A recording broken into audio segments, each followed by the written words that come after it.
Hey, so it's been a little while since my last vid. As I mentioned, I've been kind of busy over the last few months. It's been a little wild with the Series 7 test taking.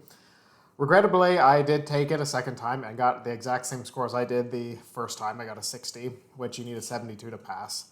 However, once again, that is actually the minimum threshold my company requires to be able to retake it again, is actually at 60.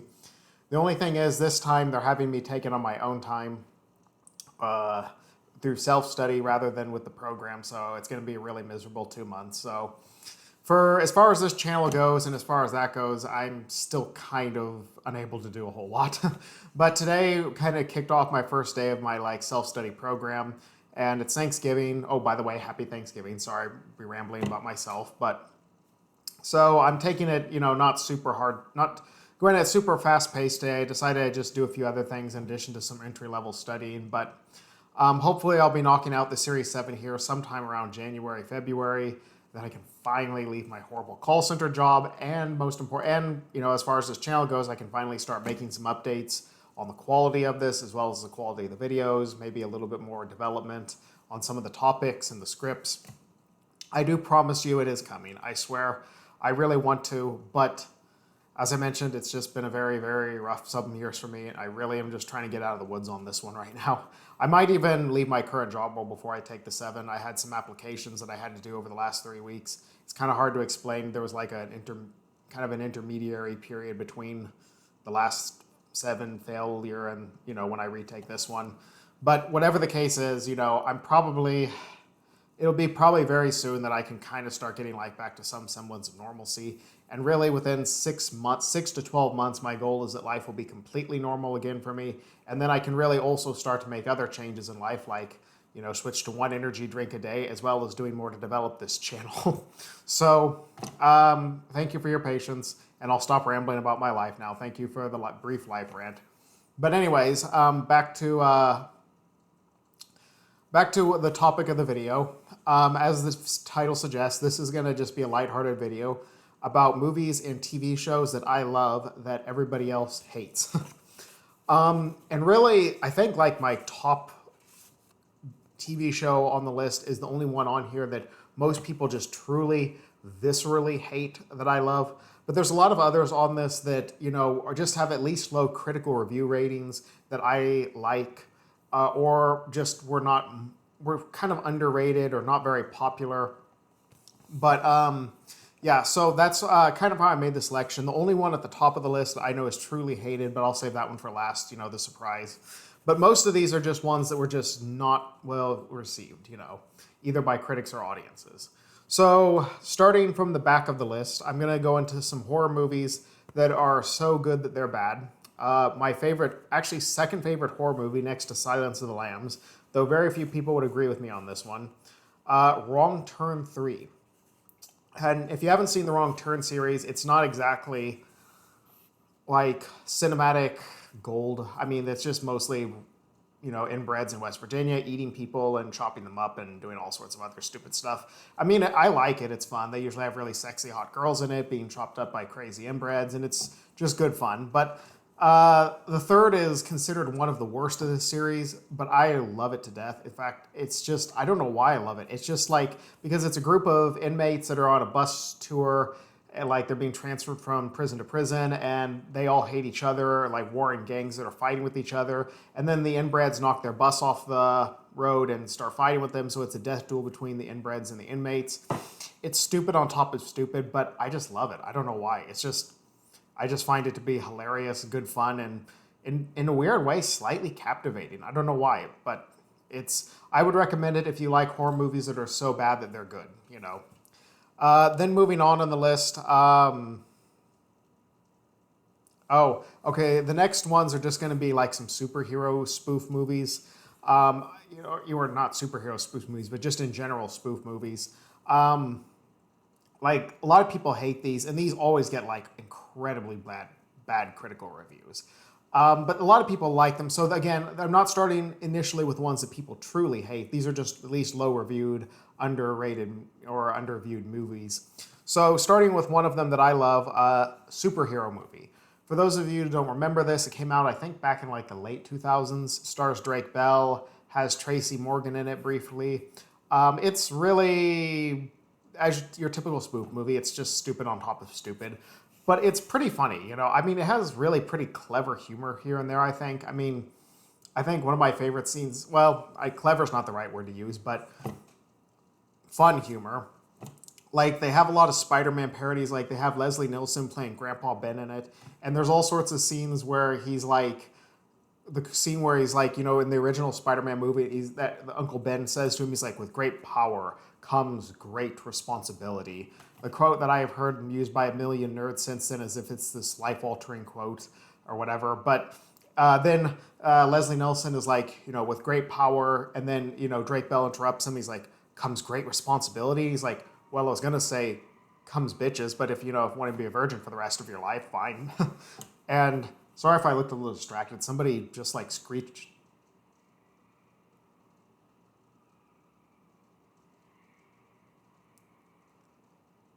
Holy crap! Sorry, I'm sorry. Somebody was like screeching the brakes, something out there. Like sounded like somebody's killing somebody. I don't know.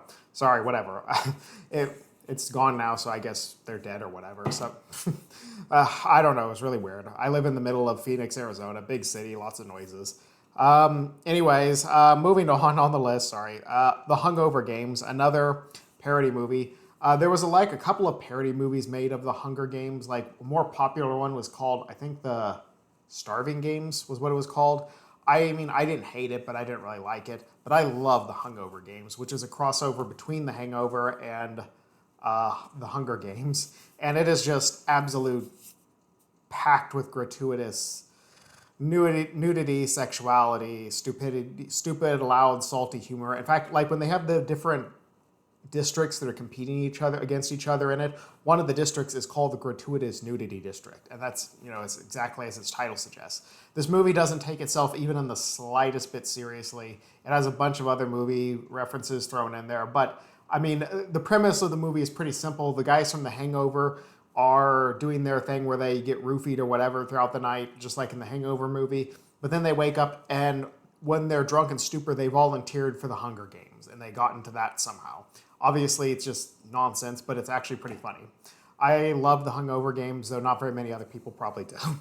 Another one on this list, epic movie, another spoof movie. This one is actually pretty well liked by most audiences, so again, it doesn't fully fit the title, but critics hated this movie. I mean, this is one of the lowest rated movies in all time.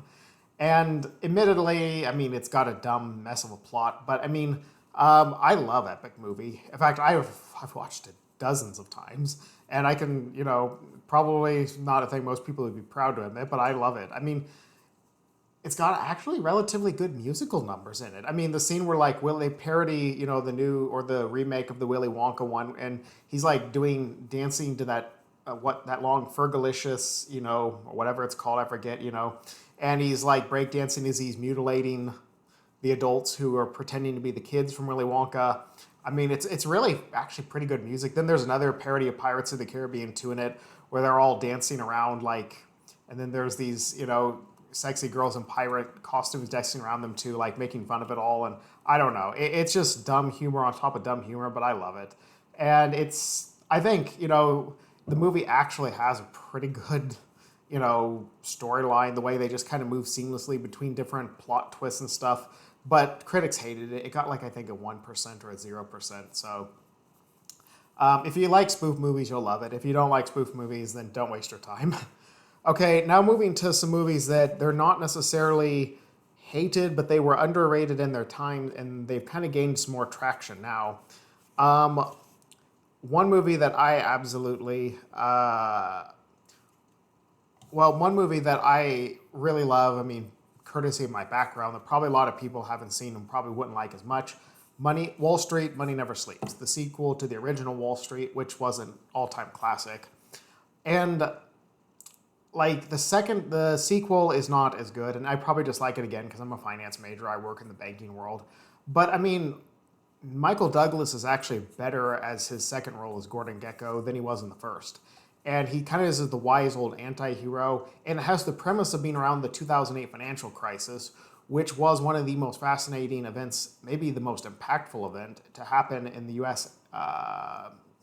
financial world and the economic world since the Great Depression. And someday I'm going to make a video just about that on this channel. It's kind of even what kind of got me interested in the world of finance and banking to start with, because I was about, entering college when it happened. But yeah, I mean, the movie actually is pretty good. I mean, again, if you're not, I mean, most people are going to find some parts of it a little boring, but just like most business or finance movies, trust me, there's no excess of finance in it. Okay, as somebody who actually works in that field, I can assure you it's not too heavy on it, and it's just full of tons of stupid stuff like most business finance movies are. But again, I mean, Josh Brolin as the villain is really good in it as well. He plays like one of the heads of Churchill Schwartz, was a parody of Goldman Sachs, because whoever wrote this thinks Goldman Sachs is the epitome of all evil in the world. I don't know. I don't work for them. Maybe they are. Maybe they aren't. But Shia LaBeouf is terrible in the lead role, though. So is whatever other girl who plays his girlfriend in it, Winnie, Gordon Gekko's daughter. Yeah, and then there's no denying that they're terrible in their roles. But I still love this movie. I have watched it countless times. There's something about, in addition to the fact that it's in my field, there's just something about the way this movie is written that I just like, and the pacing of it, the music, the cut up, I don't know. It's almost like a part of my life. I've watched it so many times, even more than the original Wall Street, which is kind of weird. Another one that is very popular now, but was not back when it first was made, Jennifer's Body. This movie has a unique place for me. I actually have a couple of Jennifer's Body posters around here where she's like, Megan Fox is of course the lead in it, and she has like the blood coming from her mouth as the cheerleader. In fact, when my old posters wore out, I actually just replaced them with some new ones. And you can't see the posters I have here. All you see are my Joker stuff. But I mean, yeah, this movie was not popular back in the day. It didn't do super well at the box office. However, since then, it has gained a cult following amongst Zoomer girls, and they're going to be making a sequel. I didn't realize this phenomenon until I was just perusing TikTok, which is, of course, the hub for Zoomers, and I noticed a very familiar uniform, the Devil's Kettle cheerleader uniform that Jennifer Check plays in it, and a lot of girls were cosplaying in that. And that apparently is very popular cosplay because this movie has, like I said, a cult following now amongst Zoomer girls. And so I guess I was just ahead of my time, or maybe weird or something, I don't know. But back in the day, nobody wanted to see it and thought I was weird for liking it, so especially because I'm a guy. But it is a little bit of it has some kind of more female-oriented themes of it. But I mean, that being said, I mean, it's Megan Fox in a cheerleader uniform. I mean, obviously, it's got some appeal to guys, you know. And oh, by the way, that's the theme of the movie is, if I haven't, it's pretty simple. Megan Fox plays a demon-possessed cheerleader, a high school cheerleader who's really pretty, and once she becomes demon-possessed, she starts eating all the guys in the school. Pretty simple. There's more to it than that, but you don't really need to know a lot more, and the movie is not a pure horror. It's a dark comedy, and that's why I like it too. I love dark comedy movies if they're done right, and a lot of people didn't get that, I think, watching this movie, is that it's not meant to be taken super duper seriously. I mean, you know, like for instance, I don't know, one scene in it where her friend, I can't remember, Amanda Seyfried, if I'm pronouncing her last name right, you know, is chatting with Jennifer, and she's like, "You're eating all our fellow students, Jennifer." And then Megan Fox replies to her, "Oh, come on, they're just boys," or some dumb, like, high school cliche line or something. I can't remember exactly how she says it, but the way she said it is just so over the top and stupid that you just can't help but, you know, laugh it off a little. And anyways, that's why I love this movie, and it's not hated, but back in the day, I was weird for liking it. Now I guess I could find some Zoomer girl who's into it, and maybe I could finally, you know, get a girlfriend or whatever. But anywho, Jennifer's Body. Okay, okay, this is not a hated movie, but this is one that's also another one that was underappreciated back in the day, but now has gained following in light of the horrors that Disney has done to the Star Wars universe. The prequels. You know, they're not as good as the original, of course. I fully recognize that. But I have always thought the prequels got a little too much hate. I mean, episode 1 and 2 had some major flaws. I mean, Jar Jar Binks, the acting choices, the love story between Anakin and Padme was so bad that it was almost just kind of funny sometimes. But these movies had some very, very, very good things in them. I mean, some things, dare I say it, were even better than the original trilogy. I mean, the musical score, I can just listen to that, when I'm working, and I love the musical score of the prequels almost as much as the original, trilogy. Certain, battle scenes, plot lines, the development of the Sith. I thought all that was very masterfully done, especially Revenge of the Sith, which I will argue any day deserves a place with the original trilogy up there. Now, again, they're not as good as, and they have heavy flaws, but they've gained a lot more traction, I think, in recent years because people have begun to realize, as Disney has just put out garbage after garbage after garbage in the Star Wars universe, that really the prequels were not as bad could really be. They were just somewhat. They were just a step down, but they were still at least something to get excited over. Whereas now nobody gives a shit about Star Wars anymore. So, anyways, moving on, and we're starting to get to, from the ones that are, just not, loved, but getting more into the realm of ones that are hated now. Joker Folie à Deux. Now, it's really hard to describe my relationship with this because I do like the original Joker movie. I kind of like Batman and the Joker, obviously, as you can tell. Anyways, I mean, Joker Folie à Deux, in some ways, kind of like the Star Wars prequels. It was a mix of very good and very bad. I mean, Joaquin Phoenix's acting was very good. Lady Gaga was very good as Harley Quinn. Movie wasn't lacking for a budget. They had like $200 million to make it, and certain aspects of it, were pretty good. But the plot was truly a mess. I will fully admit that. And FYI, I don't love this movie. It's not even close to as good as the first one. But I didn't just hate it with the same vitriol some people hated it. They said it ruined the original for them, that it ruined the Joker for them, that it ruined Batman for them. For me, the effect wasn't nearly that negative. I mean, the more I've watched it, the more I've grown to dislike it. And I think that's a sign that initially, I made a video a year or two ago saying why it was underrated. And I kind of regret making that because it was still a bad movie. I can recognize that, but I think it has gotten so much hate this movie has that people are thinking that Todd Phillips was trying to sabotage the Joker DC universe or whatever and just trying to ruin the first one. I don't think that was the case. I think he just tried to go with a more experimental direction and he failed. It happens. It's not easy to make movies like that. I mean, we all like to think we could do it, but making movies on a professional level is probably a lot harder than it seems to those of us sitting, in our comfy chairs like this. But anyways, I know I don't love the movie. If you don't love it, I understand that too. But I think it's not worth hating the entire, Joker series or making death threats against Todd Phillips or whatever. So moving on. Okay, maybe this isn't, I should have done this one a little sooner because it's not hated, but Rocky V. It's generally considered the worst of the original Rocky V movies that were made before they made the Creed movies and Rocky Balboa. But I kind of have a weird thing for this and for the Rocky movies on the whole because they were the first adult movies I was allowed to watch as a kid. So just like anytime you get your first taste of anything adult, you take to it. Rocky V is not a masterpiece. It's got some really dumb stuff, like at the end how Rocky, without any years of training, long past his prime, he fights the bad guy in this one, which is his student named Tommy Gunn. And I won't give away the ending, but we'll just say he does better than he should have. I mean, there's a line between realistic and, believable and just not believable. Nothing in movies is realistic, but it's just not even believable that a guy that old could, take on a guy who's in his prime currently in his boxing career. And this movie had some other major flaws. But the thing I like about it is that it's kind of a very relatable movie. And sorry to get just a little depressing here, but to be honest, of the Rocky movies, in terms of the plot line, it is maybe the most relatable.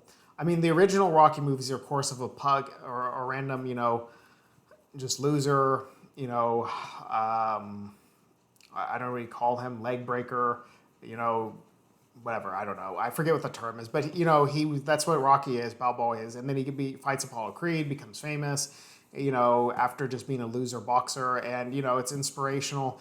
And it is a feel good, you know. And Rocky IV, him fighting Drago, admittedly, I loved that as a kid. I even tried to get my hair to be like Drago because I always liked the villains better. And I'm a blonde like Drago, so I thought that hair looked cool because I was a weird kid.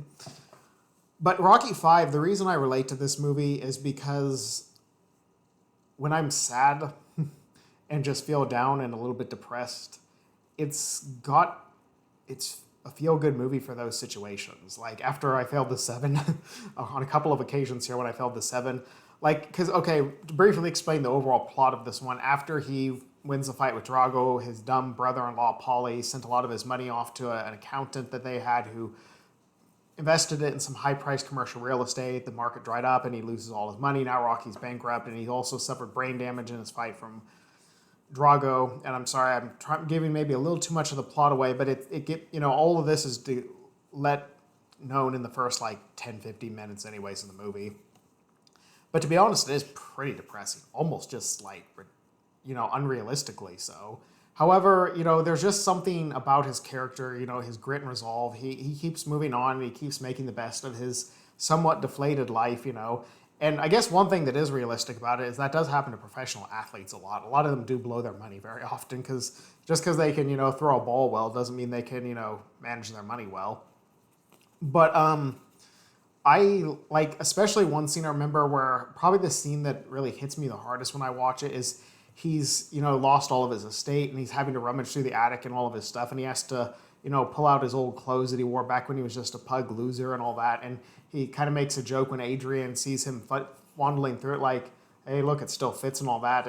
And she's like, well, why are you wearing them? And he's just kind of like, oh, it's just kind of, it's an unofficial admission that he's kind of regressed back to where he was in the first movie, which is a sad thing. But to tell you the truth, life can be that way very often. You sometimes you work your brains out, you do things right, and for reasons you don't even know, life just beats you to a pulp, and then you just have to make do with it because it's either that or death, And that's what is relatable about that, theme in Rocky V to me is that I kind of, when I'm in a sad place and I kind of want to just have that I don't get what's going on in life kind of moment and just kind of think to myself, just feel, I don't know, maybe a little bit of self-pity, but also just a little bit of reminiscing about what's going on in life. I look at the scene where he's reminiscing at the old gym with Mick and, and he has his old, flashback with Mick. And then he also has, certain scenes where, and the fight scenes are actually relatively good too, between him and his student Tommy Gunn, despite the fact that they're unrealistic. So I don't know. I just find this movie, when I'm not in a kind of a sad, depressed mood, to be kind of something that helps me deal with it. I don't know why. But it's, again, not a great movie, but I would recommend, if you haven't seen it, at least give it a shot. Maybe you can find the same effect from it too. Okay, and I think I actually did miss one of them that I was meaning to do with the spoof movie. Sorry. Stan Helsing, another spoof movie. I'm not going to spend any time on it because I don't want to interrupt the flow of the video, but another spoof movie that's hated by most people. I love it. Would recommend it. Okay, then another one. Now we're moving in, more and more to some movies that are maybe not super well known, but ones that are definitely not critical successes. Gacy. It was like an early 2002 movie about John Wayne Gacy, made by Rise Films, I think it's called. They're kind of a niche filmmaker. I don't know if they're even still around anymore, but they made movies a lot back in the early 2000s, and they made a lot of serial killer movies. They made one about, I'll get to that in just a moment. Another movie here that I'm going to get into, but it's I think not a hated movie, but I mean, it just has kind of poor acting, about the serial killer John Wayne Gacy, and it's got some over-the-top cliche stuff because, it just was a very low budget movie, but it's actually still relatively good, and I still like it a lot because they don't glamorize Gacy very much in it, and that's one thing I hate about some serial killer movies. I mean, the Joker's not real. He's never actually existed, and that's why he's much different than a real serial killer. But sometimes movies like, the recent one about Jeffrey Dahmer, or one I saw recent about Ted Bundy that was like Zac Efron played him some years ago, I saw it. I mean, they tried to portray him in such an over-the-top, charming, likable light that it just absolutely disgusted me. I mean, he was still a serial killer who killed a great number of people, not somebody you should be admiring. The same thing with, some of the Dahmer series. I thought they put him in way too flashy of a light at times. Though, admittedly, the Netflix Dahmer series did a better job than the Zac Efron one about Ted Bundy. But anyways, moving on, another Rise film. Okay, now this one I have to be a little delicate in how I present it. It's also in the early 2000s, called Hitler: Rise of Evil. Now, FYI, the movie it was a Canadian miniseries. It is definitely not portraying Hitler in a positive light. I am not a fan of Hitler. I've never claimed to be a Nazi. In fact, even that's one thing a lot of people would say about something about a film like this is that it shouldn't be made at all, a series starring an evil person, because it's almost impossible to make it without making him appear to be somewhat of a protagonist. But this movie does its absolute best to try to make sure that they don't portray Hitler in a positive light. And again, I agree with that. But sometimes they tried so hard that they actually put in some stuff that's not realistic. Like Hitler, despite his many, many, many, many faults, he never abused animals. That's a pretty well-known thing about him. That was the one soft spot he had. If he'd had a soft spot for people like he had for animals, he would have been a much better person. But they had numerous scenes in it, like one where he's beating a dog when he's a soldier that he took as a stray. Another one where, then the dog gets killed in an explosion and a soldier's making fun of the fact that the dog is in the stew, and Hitler wants to steel himself and show what a barbarian he is, so he eats the meat almost in defiance of the fact that the dog might be in the stew. And as much as he was evil, possibly the most evil man to ever live, not defending Hitler, I'm just saying those weren't things he would actually have done. Now all the other stuff, you don't need to add bad stuff in about Hitler. There's plenty of bad stuff to add in about him, like the Holocaust or World War II or, yada, yada, yada. There's, no shortage of things to look for there that are bad. But I actually like the series, though, despite the fact that they have some kind of weird things in it, because the pre-World War II Germany, before the Nazis took over, was a very interesting Germany, the Weimar Republic. And how Hitler came to power is almost as interesting as the fact that he did. I mean, it's horrifying, but it's interesting because you have to wonder what would lead a democratic, educated, so-called civilized Western country to becoming a Nazi state like that. And essentially, desperation is what led to it. But this this mini-series does a very good job of portraying all the events leading up to that, including I forget what it was called, but the rebellion where Hitler and some other right-wing factions initially tried to retake the government in the Weimar Republic, and they failed, and then Hitler went to jail. I think this mini-series does a very good job, though, of still making sure to portray everything relatively realistically and put Hitler in a negative light. The only problem is, though, there are some people that like this series a little too much for the wrong reasons. I like it, and then it portrays the dangers of a person like Hitler. Some people like it because they like Hitler. And I know that because one time I saw it on YouTube, before it put on Amazon Prime, that was where you had to watch it, was on YouTube. And the caption was Hitler a hero instead of Hitler Rise of Evil. Whoever it was that put it up on YouTube. And in the comments, as you can imagine, a bunch of people talking about how Hitler was a good guy and all that. And I don't know, maybe that's a good case that movies like this shouldn't even be made, even if they try over as hard as is humanly possible to portray him in a negative light. But anyways, I'm not a movie maker. I'll leave that to other people to figure out. Now, we're getting down to the top ones on the list. And for the most part, I actually haven't covered TV shows. But ironically, even though almost all of these were movies, these ones at the top parts of the list here are going to actually be both TV shows. And both of these are either somewhat or completely hated. And don't worry, I saved the best for last. Okay, number 2 on my list, Little Bush, or Little Bush, with the apostrophe. It was back in the late 2000s, in Bush's second term. It's a parody of course, George W. Bush when he was president, and the Little Dems, as they call them too, and the Little Cronies, which are like Little Rummy, Little Rumsfeld, Little Condi, Condoleezza Rice, and some of other Bush's and his appointees of his administration, like Dick Cheney, et cetera, et cetera. And I mean, this series, I don't say I love this series, but I mean, there's a lot of episodes in it are in really poor taste, but I do like political satire. And I still enjoy certain parts and certain episodes of it, despite they made a few episodes that were just absolutely horrible. Like, legitimately just in such bad taste, though, that almost no one could enjoy them. Like one about the Iraq War, where they just have lots of really grotesque depictions of, soldiers getting injured and trying to make light of it too much. I mean, they're not trying to make light of the soldiers getting injured. They're trying to attack the Bush administration for the Iraq War. But in that regard, the series, that's why a lot of people didn't like it. It just was in very poor taste, certain episodes. But the really bad episodes kind of don't, to me at least, ruin the really good episodes. There were some really good episodes in this, like, the one where the little Dims, like Bill Clinton, is afraid that they're going to ruin his spring break, or Little Bill as they call him. So he finds some stuff like when they're at the airport and the little Dems are like little Kerry. This is back in the early 2000s, so it was before, some of our current Democrats. But it was like little Kerry, little Obama, little Hillary, little Pelosi were all just reading informational pamphlets, and they were thinking that was, their version of fun. But he gets them high on a bunch of drugs that he found in the confiscated like department of wherever you call it in airports. And it's hilarious in that they all get like really high and stuff and do all sorts of weird shenanigans with each other, the little Dems do.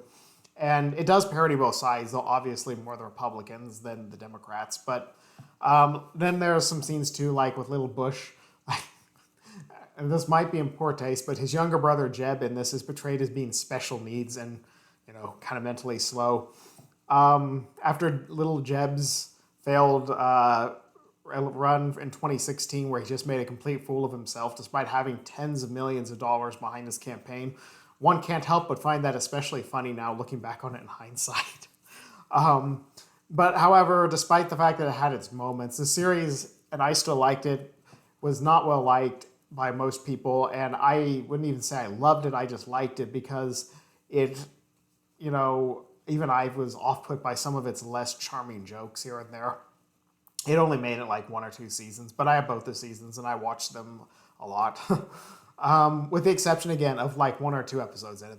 If you see an episode about the Iraq War and you're just about to vomit because it's so offensive in it, keep in mind that's the one I'm referring to when I say that that's why the only reservation I and a lot of people have about it is those are the episodes that are in really bad taste.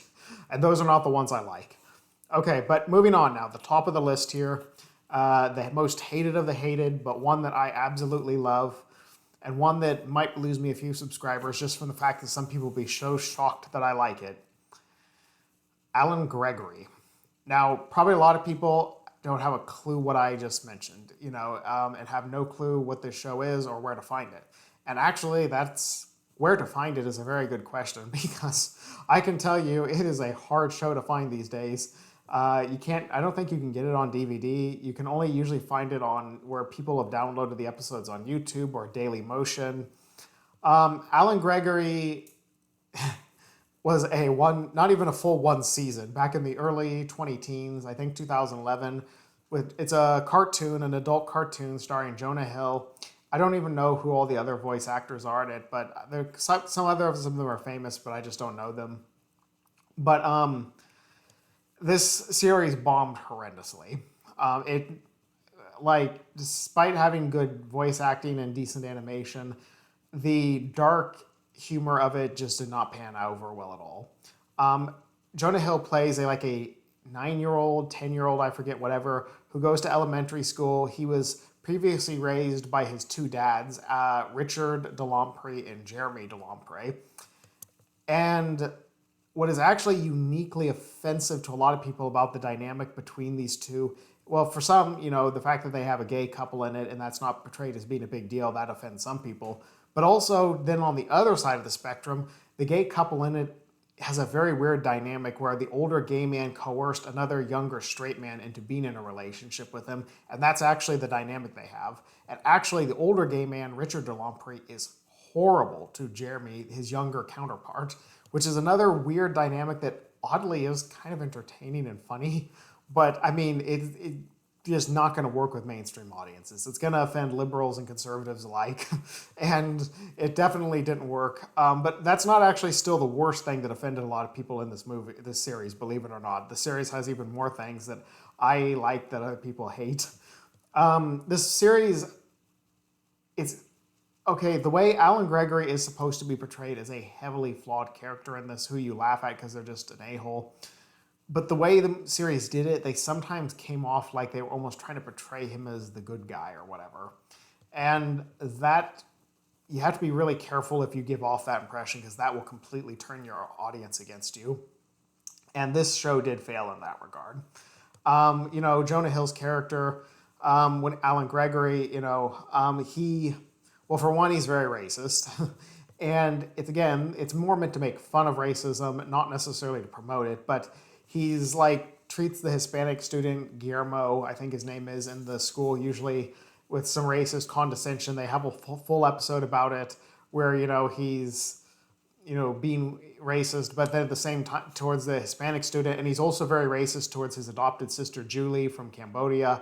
But at the same time, he's not really put in a glamorized light. He's portrayed as being a douche for it. But sometimes they just, let me put it this way, the way they make it come across in the episodes, I can't describe all of it to you in detail. They don't make it as clear as they should that this is something they're not promoting, that it's, he's the bad guy for it. But still, believe it or not, we haven't got to the most offensive things about the show. That was one thing, too. It didn't do a good job of... I think some people could kind of catch on that they were parodying racism, not promoting it by Alan Gregory's racist attitude, but it failed in trying to do that. Also, by the way, Alan Gregory's not the only racist character. His dad, Richard, despite adopting Julie from Cambodia, is very racist towards her. Like when they had, are announcing that they adopted her to Cambodia at one of their parties with their rich elitist friends, which, by the way, the two characters in this are very, very rich. Richard de Lompré, he inherited a lot of money from his dad's company. But anyways, he announces Julie almost kind of like he's just bragging to everybody about what a great person he is for adopting her. He's like, she was this close to being turned into glue over there. And then I selflessly went on to line and said, you know what? I've been blessed. So I went and clicked add Julie to cart. And Julie's just kind of looking at him. She's like, really? Really? And it's dumb, of course, and it's obviously, terrible. But that's kind of the humor of it, is it's parodying itself. It's not meant to be promoting that. But again, it didn't land with most people who watched it. It's just, they didn't make it as obvious as they should that he was in the wrong for what he was doing. But even still, we haven't got to what is the most offensive of this show.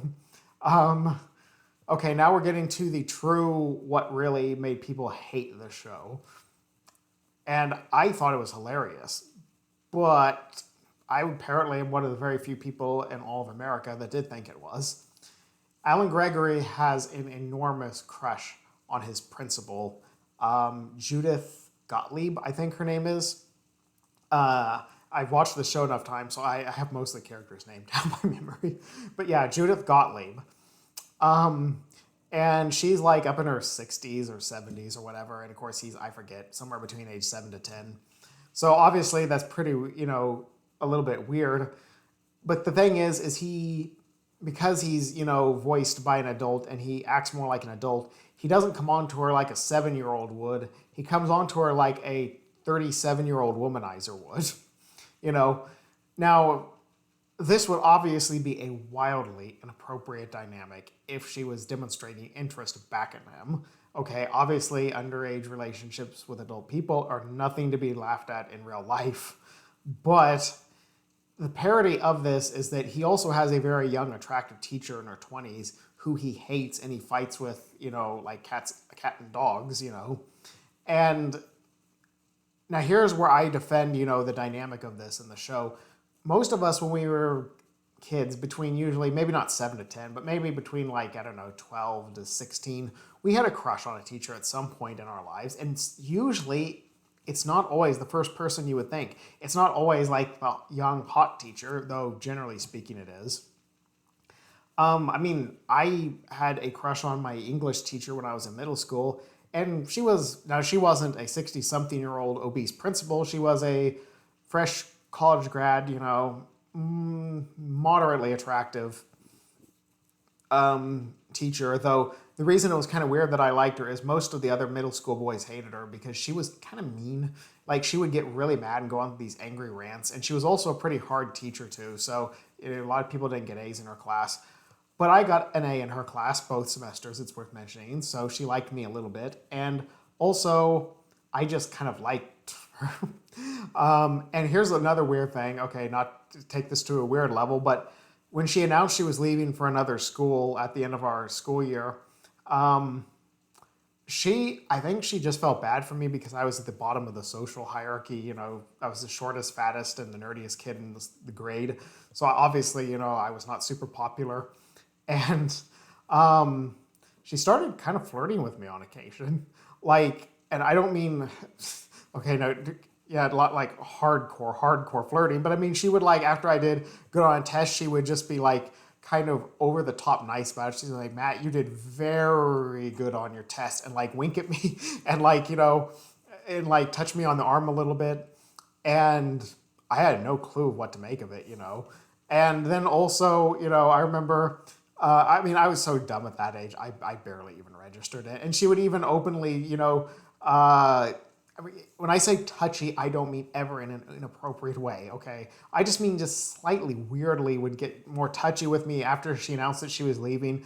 She would ruffle my hair. She would occasionally, grasp me around the shoulders and stuff. And of course, just being a little sixth grade 13-year-old with nothing going on for me, first off, I barely even knew what was going on. But, whenever I did, it was never anything too serious, and I didn't even know what to do anyways. And nothing happened, obviously. I mean, she left the school, then I went on to my continued on my forever virginity, and keep in mind, obviously, if something had happened, it would have been terrible, and I'm very glad nothing happened. But see, that's what I kind of like about, okay, going back to Alan Gregory, telling you about my effed up, romance and weird crushes throughout my life or whatever. And Alan Gregory, it's almost parodying, I think, underage relationships and the idea of teenagers or even younger kids having crushes on their adult teachers or other adults. Because now to get just a little serious and maybe just a little self-righteous, there are actually shows that do glamorize underage relationships with adults. For instance, I can't remember what the name of it is. I'm sorry. I was watching it just recently on Amazon. I just remember seeing a little bit of it and thinking, wait, that can't be real. And then I pulled it up, and it sure enough was glamorizing this teenager having a relationship with their teacher or whatever. Or even just in a brief scene in the Adam Sandler movie I remember watching once called Bad, That's My Boy or whatever, where everybody's cheering, this teenage boy for managing to seduce his hot teacher or whatever. In real life, there are a lot of people that portray younger boys having relationships with adult women as them just having game or whatever, and that it's in no way, predatory on the part of the older women. In fact, there have been certain famous feminists that have taken that position, like Germaine Greer, a feminist who, thought it was okay to sexualize teenage boys and literally made a magazine, doing just that because she thought that, I guess, she was turning the tables on men or whatever. And on the other end of the spectrum, too, I mean, there are also people that think it's okay for teenage girls to have relationships with adult men.